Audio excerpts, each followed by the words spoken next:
आपल्याला कोणाचे किती काय असतील पेमेंट येणे जाणे ते आपल्याला ठरवता येईल. हे पेमेंट न येण्यामध्ये तुम्ही त्या महिलेला दोषी ठरवताय? मी महिला ह्या आत्ता आल्यात मॅडम.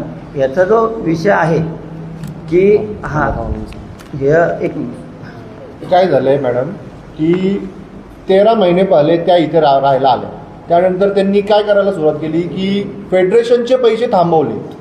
म्हणजे काहीतरी जुलै महिन्यापासून त्यांनी फेडरेशनला एकही रुपये दिला नाही जो त्यांच्या विंगच्या वाटेला आला होता. गेले 8 महिने झाले त्यांच्या 8-9 महिने अशी त्यांची काहीतरी थकीत बाकी आहे. तर ते असे थोडेफार सगळ्या विंगचे होते.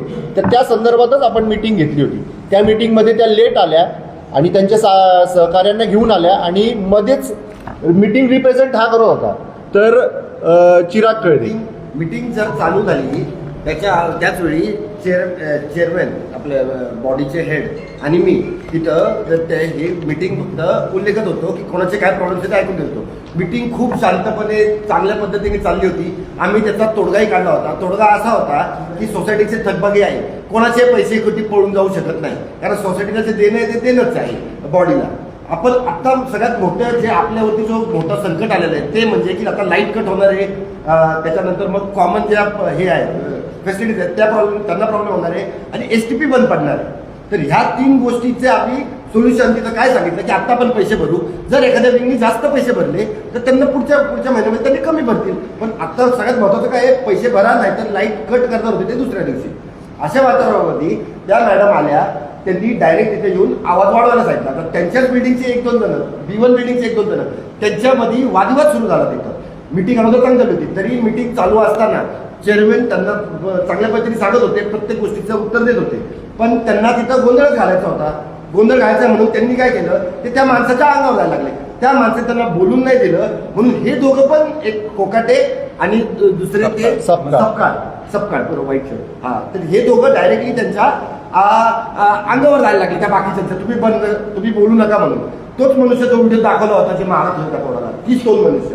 त्या मनुष्यांनी पूर्णपणे तिला सपोर्ट करून तमाशा करायचा, खुर्च्या आपटापटी करायला लागली. लोक घाबरली. ती माणसं डायरेक्ट आम्ही ज्यावेळी त्या माणसाच्या वाचवायला गेले, मागं माझे भाऊ होते, मी पुढे स्टेज पशी होतो, असंच तिथं सेटअप आहे. तर त्या गोंधळामध्ये त्या माणसांनी खुर्च्या आपटापटी करायला लागल्या आणि ती बाई डायरेक्ट आरडाओरड करत बाहेर जायला लागली. असा सगळा जर धावपळ झाली, आरडाओरड झाली, लोक घाबरले. तर साधी माणसं आहेत, स्ट्रेट फॉरवर्ड माणसं आहेत, शिकली सवरलेली माणसं आहेत, IT अर्धी लोक जॉब करणारी माणसं आहेत. ती लोक घाबरली, ती बाहेर गेली. ह्या वातावरणात त्या बाईने घाई त्या दोघांना गाडीवर बसवलं, तिकडे पाठवलं. कुठं पोलीस स्टेशनला तू जाऊन आणि त्यांनी केलेलं आहे. ह्या सर्व प्रकार होत असताना त्या पोलीस स्टेशनला गेल्या. त्यांच्याबरोबर सोसायटीचे मेंबर पण 68 जणांनी लेखी अर्ज केलाय त्या महिलेविरुद्ध की या ही मीटिंगमध्ये जे काही तिने मांडलं, ते पोलीस स्टेशनला मांडलं ते सगळं खोटं आहे आणि अशी कोणतीही घटना तिथं घडली नाही. हा सगळा 68 लोकांच्या सह्यांचा अर्ज पोलीस स्टेशनमध्ये जमा आहे. काही खोटं बोलते ती बाई. खुर्च्यांनी मारहाण करण्यात नाही आली.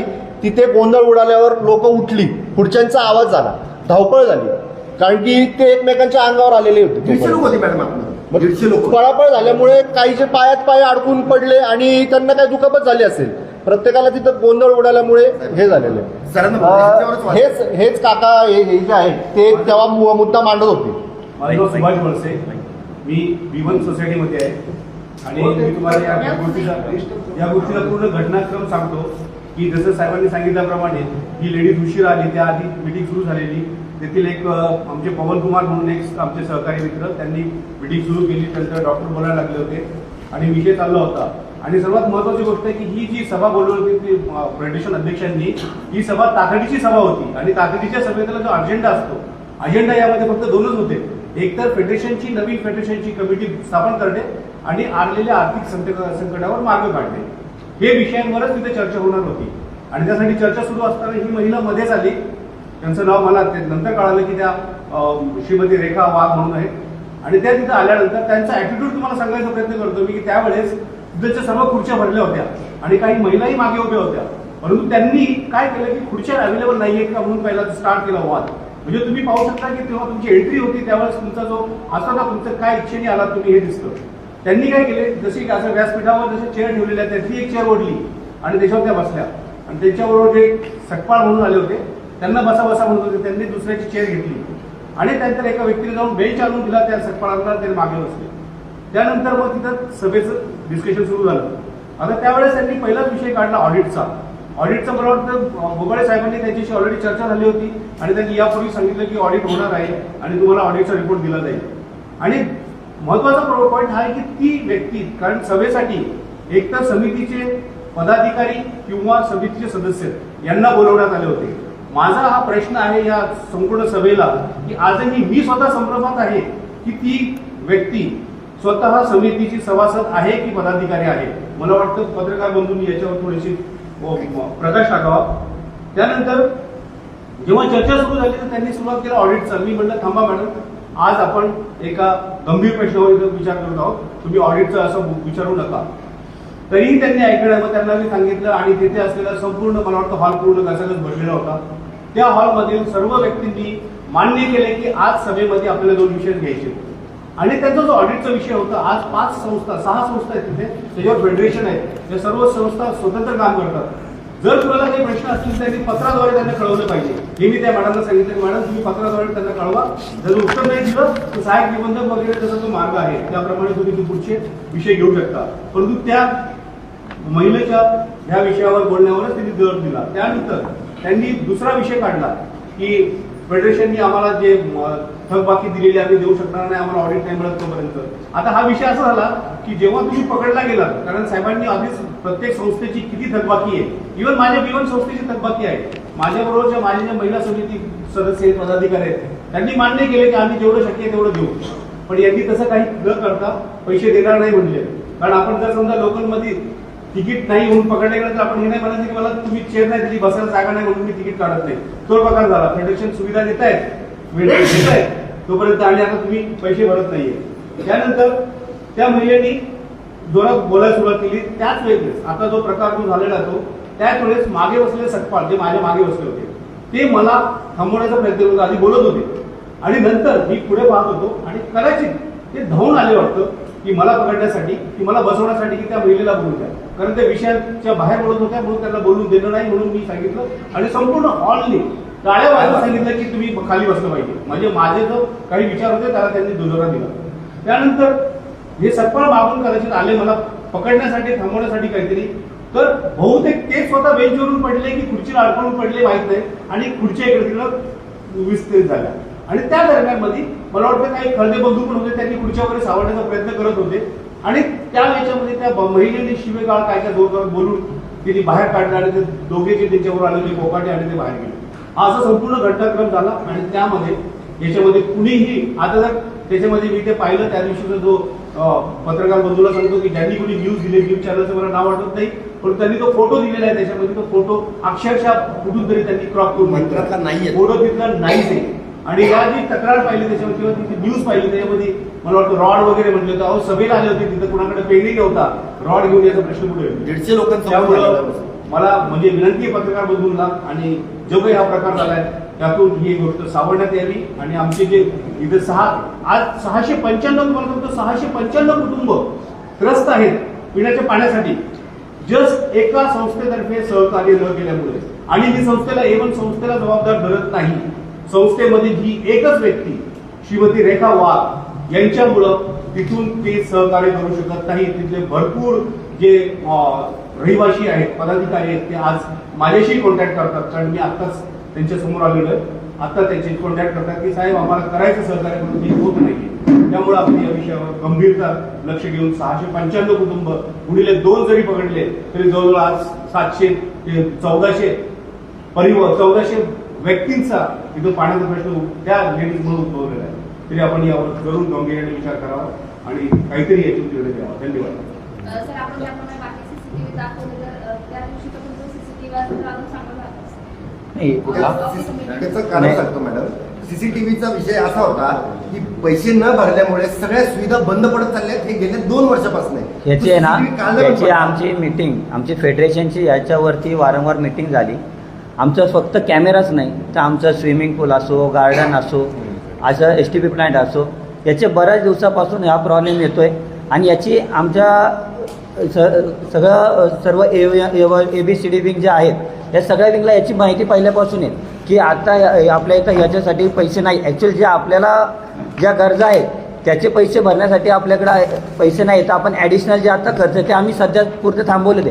ही गरज आहे पण आम्ही क्लब हाऊसचा वापरसुद्धा आता त्यामुळं फक्त काही मीटिंग असेल किंवा काय असेल आम्ही सगळ्या व्यवस्था बंद केल्या होत्या टेम्पररी.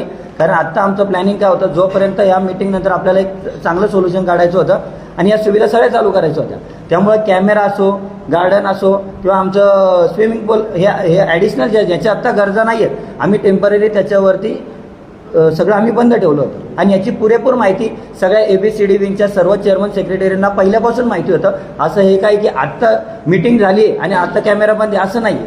हे याच्या आधी भरपूर दिवसापासून आणि याचा आमच्याकडे लिखित पूर्ण अजेंडा हे आहे की आम्ही याच्या आधी मीटिंग घेतल्या त्या मीटिंगमध्ये आम्ही सगळं मेन्शन केलेलं आहे. बरं, आता तुमचं जे म्हणणं आहे की कुठली तरी अदृश्य शक्ती आहे जी तिला फंडिंग करते किंवा हे सगळं करण्यास प्रवृत्त करते त्यामध्ये, तर या संदर्भात आता खळदे कुटुंबियांकडनं काय स्टँड घेणार आहात तुम्ही? आमची तुम्हालाच रिक्वेस्ट आहे पत्रकार बांधवांना आणि आपल्या पोलीस स्टेशनला की तुम्हीच ह्या अदृश्य शक्तीचा तपास लावा की हे असं का होतंय. भले काही इलेक्शन असू, भले सोसायटीचा विषय असू, भले कोणत्या वाढतोशा किंवा आमच्या प्रॉपर्टीवरती तमाशा घालण्याचा असू, हे कोणत्या वृत्तीने माणसं का करतात ह्याचा तपास तुम्ही लावा. त्या अदृश्य शक्तीचं नाव तुम्हीच शोधून आणा आमच्यासाठी. आमची तिला फ्लॅट आता माझं तरी ऑपरेशन झाले, मी मिटिंगला गेलो होतो तरी माझं त्यांनी नाव घातले. मी फोन आला म्हणून बाहेर आलो तरी त्यांनी मग म्हणून नाव घातले. नमस्कार, मी सौरभ खळदे. श्रीमती रेखा वाघ यांनी माझंही नाव त्यात टाकलं की मी मारहाण केली, मी दमदाटी करतो. माझ्याकडे आहे ना त्यांचे पुरावे आहेत. मी त्यांना ओळखत देखील नव्हतो. त्यांनी मला मेसेज केला होता की पहिली हे जे त्यांच्या आधीची जी कमिटी होती त्यासाठी मला मेसेज केला की दादा आपल्याला ही कमिटी बाहेर काढायची आहे. आम्ही त्यात लक्ष घालत नव्हतो. त्यांनी वारंवार आम्हाला मेसेज केले त्यात की ही कमिटी बरखास्त करायची. आता ही कमिटी बरखास्त कशाला करायची हे आम्हाला तेव्हा काही लक्षात आलं नाही. पण एवढा हा पुरावा आहे. हेमंत सपकाळ यांनी सरळ मेसेज टाकले की दर महिना 3,000 रुपये कमिटीला भेटले पाहिजे का, कमिटीत काम करणाऱ्यांना. कोणती संस्था आहे की ते कमिटी काम करणाऱ्यांना पैसे देतं. तर ह्या सगळ्या गोष्टी त्यानंतर तिथं त्यांनी मला सांगितलं होतं की केबलचा आमच्या इथं प्रॉब्लेम आहे वायरिंगचा, तो सॉल्व्ह करून द्या. त्वरित मी करून दिला. त्याच्यावर त्यांचा मेसेज आहे दादा तुम्ही दोघे भाऊ फार वेगळे आहात, संकेत भैया आणि तुम्ही. त्याच्यानंतर त्या मला टर्फ, माझं तिथं क्रिकेटचं टर्फ आहे, तिथं वारंवार येऊन त्रास देतात. तरी देखील मी त्यांना सहकार्य केलं. 8 मार्चला महिला दिन होता, त्यांचा तिथं सोसायटीत कार्यक्रम होता. त्यांनी मला विनंती केली की तुमच्या टर्फच्या लाईट चालू ठेवा, आमचा कार्यक्रम आहे तर आम्हाला प्रकाश येईल. मी तिथं लाईट चालू ठेवल्या. त्यानंतर त्यांनी 11 वाजता त्या लाईट जाऊन बंद केल्या. त्यानंतर मेसेज केला तुमच्या सहकार्याबद्दल थँक्यू. आणि अजून एक रेकॉर्डिंग आहे माझ्याकडं. नाही त्यांना मुद्दाम लावत नाही. तुम्ही जसे बोलले ते एक मुद्दाच लावत नाही.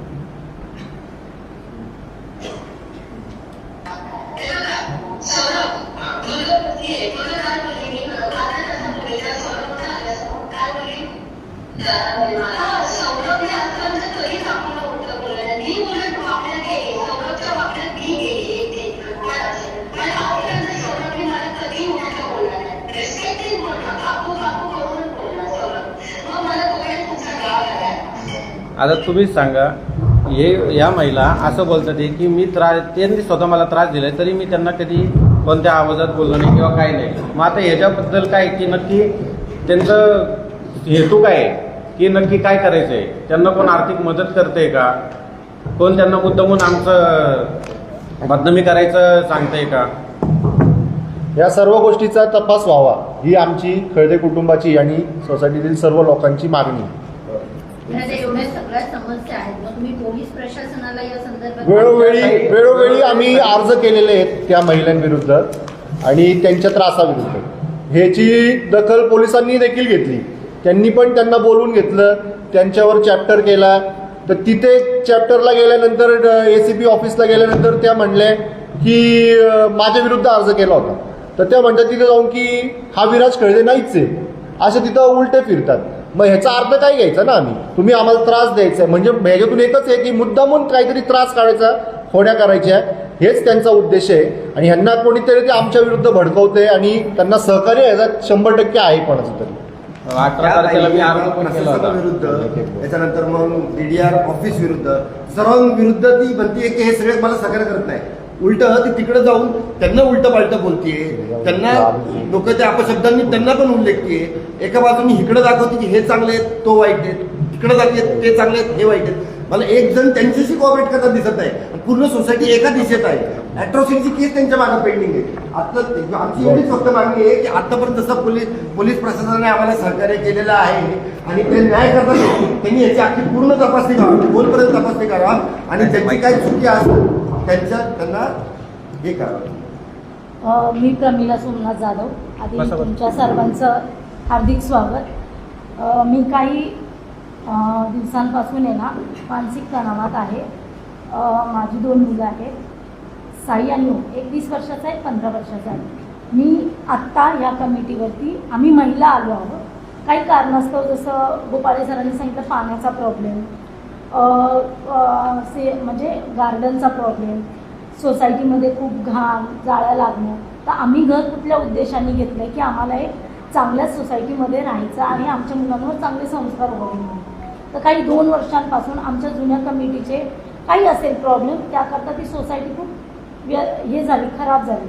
मग आम्ही महिलांनी विचार केला, शुभांगी गावंडे, सीमा माणिक शिंगाडे, मी प्रमिला जाधव, अजून आमच्या बऱ्याच 12-13 महिला. आम्ही म्हटलं ताई आपण उभे राहूया आणि आपण जर घर सांभाळू शकतो तर सोसायटी का नाही सांभाळू शकत.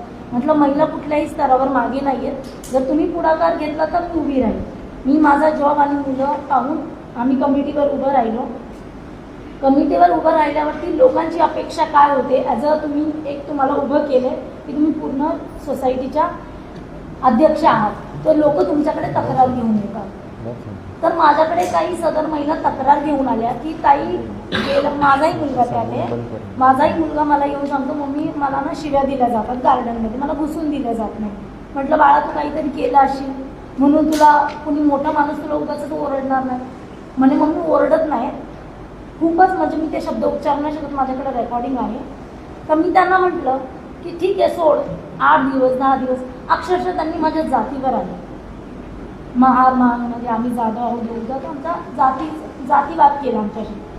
तर मी काय केलं की सदर महिलेला खाली बोलवले, ज्या दुसऱ्या महिला होत्या, की म्हटलं मॅडम तुम्ही खाली या, तुम्ही मुलांना असे शब्द उच्चारताय का उच्चारताय, रिझन सांगा आम्हाला. तुम्ही जर बोलताय काहीतरी मुलांनी पण केलं असावं. नाही आम्ही येणार नाही, फोन करेन, मी रेखा बागला घेऊन येईन 10 वाजता मग येईल. म्हटलं मॅडम मी त्या मॅडमची वाट बघायला मोकळी नाही, मला पण घरात स्वयंपाक पाणी करायचं आहे. आम्ही जवळजवळ 7 वाजल्यापासून रात्री 10 वाजेपर्यंत होतो आणि रेखा बागचा सतत मला कॉल, माझ्याकडे कॉल रेकॉर्डिंग्स पण आहेत, तुम्ही थांबा तुम्ही जाऊ नका. म्हटलं नाही मी जाणार, मी त्या व्यक्तीला विचारणार. म्हणून मी त्यांच्या विंगमध्ये आतमध्ये गेली, मी दार वाजवलं, अक्षरशः मी जोरात वाजवलं. मी हे पोलीस स्टेशनमध्ये पण ॲग्री केलं पण त्या बाहेर आल्या नाही आणि आम्ही खाली आलो वैतागून. खाली आल्यावर रेखाबाग पोलीस घेऊन आल्या. एक सावळे म्हणून सर आहेत, त्यांनी सांगितलं की मॅडम तुमच्या ना सोसायटीचं ना घर फुलापेक्षा पण खूप घाणेरडी परिस्थिती आहे, तुम्ही उद्या थोरा साहेब येणार आहे, तुम्ही उद्या या. तर म्हटलं सर मुलांचे जाऊ द्या, सोडून द्या. आम्ही 11 वाजता ते कंप्लीट करून वरती आलो. 10 मिनिटच मी फक्त पाणी पिऊन बसले असेल की मला सिद्धीबागचा कॉल, त्या महिलेच्या मुलीचा, की या तुम्ही. म्हटलं मला खाली यायचं नाही, त्यांचा हेतू वेगळा होता, ते नंतर कळालं मला. म्हटलं मला यायचं नाही, सोडून ते मुलांचं आहे.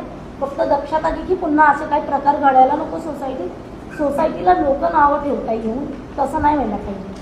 माझं बोलणं पण रेकॉर्ड आहे. तर मी त्या संदर्भात त्यांच्याशी एकदम व्यवस्थित बोलले. मला त्याच्यानंतर रात्री 1:30 वाजता त्या पोलीस चौकीला गेल्या आणि माझ्याकडे त्या सर्व महिला आहेत आणि ती स्वतः महिला आहे जी मी कंप्लेंट केली आहे की माझा नवरा जेणेकरून आम्ही त्या वेळेला सोसायटीत नव्हतो. माझा नवरा, माझा 20 वर्षाचा मुलगा, माझा 15 वर्षाच्या मुलावर त्यांनी आरोप टाकला की त्यांच्या 3 वर्षाच्या 2 वर्षाच्या मुलीला जीवाला धोका आहे. पोलिसांसमोर खोटी NC दाखल केली. माझ्याकडे त्याची पोच पण आहे. मला ते सर म्हणे मॅडम हे खोटं बोलता, तुम्ही कंप्लेंट द्या. म्हणलं नाही सर, त्यांचं फॅमिली आहे आणि हे नको आहे आपल्याला, हे इथंच मिटवा. सचिन चव्हाण पोलीस आहेत तिथे, त्या सरांशी मी बोलले. तर ते सर म्हटले मॅडम ठीक आहे जा मग तुम्ही. आम्ही रात्री 2:30 वाजता घरी आलो, मुलं उठून घेऊन गेलो आम्ही.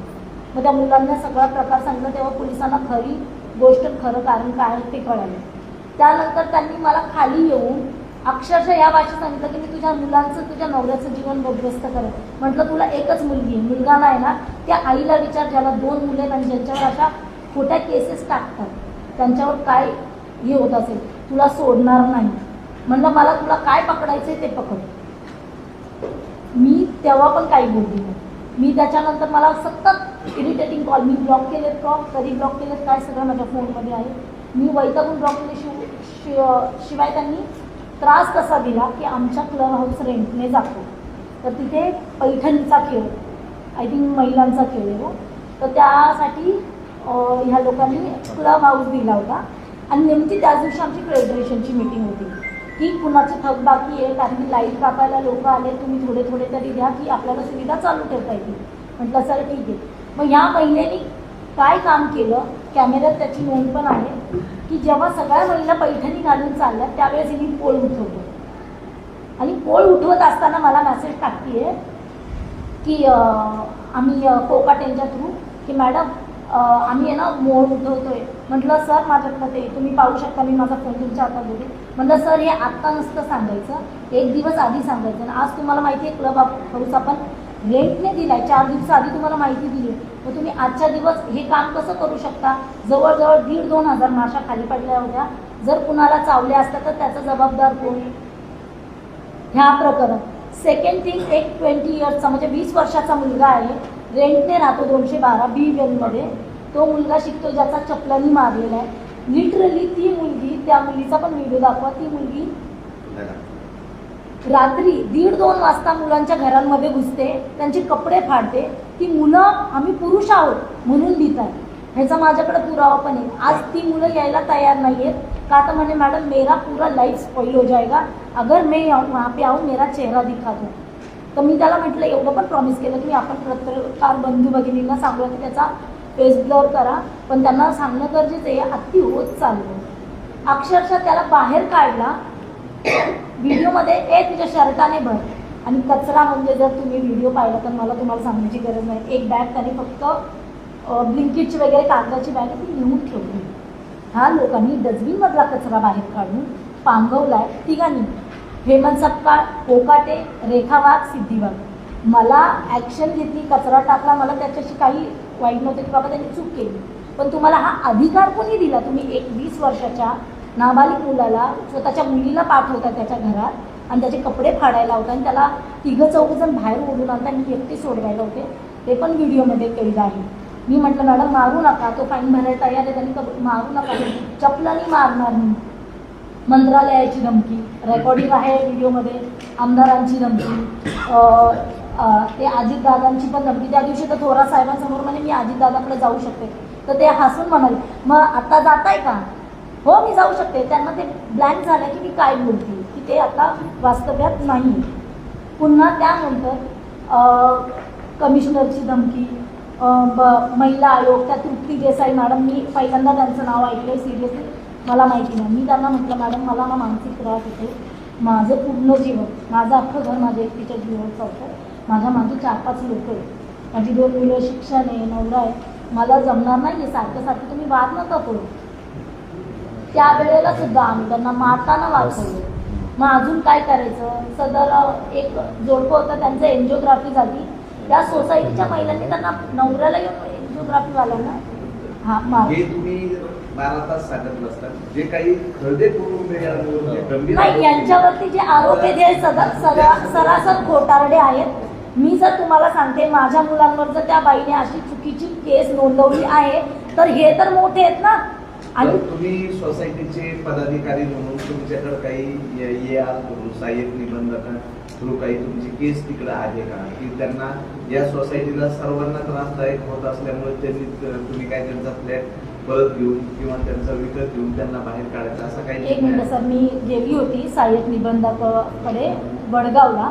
त्यांनी अक्षरशः सांगते मला पोच दिलेली आहे, पण त्यांनी ती पोच स्वीकारली नाही. म्हणजे मॅडम आम्ही ॲक्शन नाही घेऊ शकत, तुम्ही लँड ओनर प्लस बिल्डरशी संपर्क साधा. आणि हेच मला कन्हैया थोरात साहेबांनी सांगितलं. लँड ओनर म्हणून तुमची काय भूमिका आहे? आम्ही त्यासाठीच ती मीटिंग घेतली. आम्ही ती मीटिंग बोलवली जी होती ते हे सगळे प्रश्न सोडवण्यासाठीच आणि त्या महिलेचा जो त्रास सगळ्यांना होतोय, आता तुम्ही तर सगळ्यांकडून त्यांच्या तक्रारी काय काय त्यांच्यावर प्रसंग ओढवले हे तुम्ही सगळ्यांनी ऐकलेलं आहे. तर ह्याच्या विरुद्धच आम्ही तिथं मीटिंग बोलवली की आता काहीतरी करायला लागणार आहे. ते पैसे पण देत नाही आहेत आणि पैसे देत नसतील तर आपली पाण्याचा प्रश्न जो मूलभूत गरज आहे, पाणी जर थांबणार असेल तर तिथं सगळंच थांबतं माणसाचं आयुष्य. ही गंभीर गोष्ट आहे, या बाबतीतच चर्चा चालू होती. तर त्यांना पैसे द्यायचे नाही आहेत म्हणून ते तिथं आल्या आणि गोंधळ घातला आणि मीटिंग बरखास्त केली त्यांनी. आणि आता आमच्या विरुद्ध जसे तिने FIR केली तर आमची पण मागणी आहे तिच्या विरुद्ध एवढे अर्ज असताना तिच्यावर पण गंभीर गुन्हे दाखल करावे आणि तिच्यावर कडक कारवाई करावी ही पोलीस प्रशासनाला आमची मागणी आहे सर्वांची. 100% आम्ही तिच्यावर मानहानीचा दाखला आम्ही दावा दाखल करणार आहे, त्यात काही हे नाही. ओके. थँक्यू.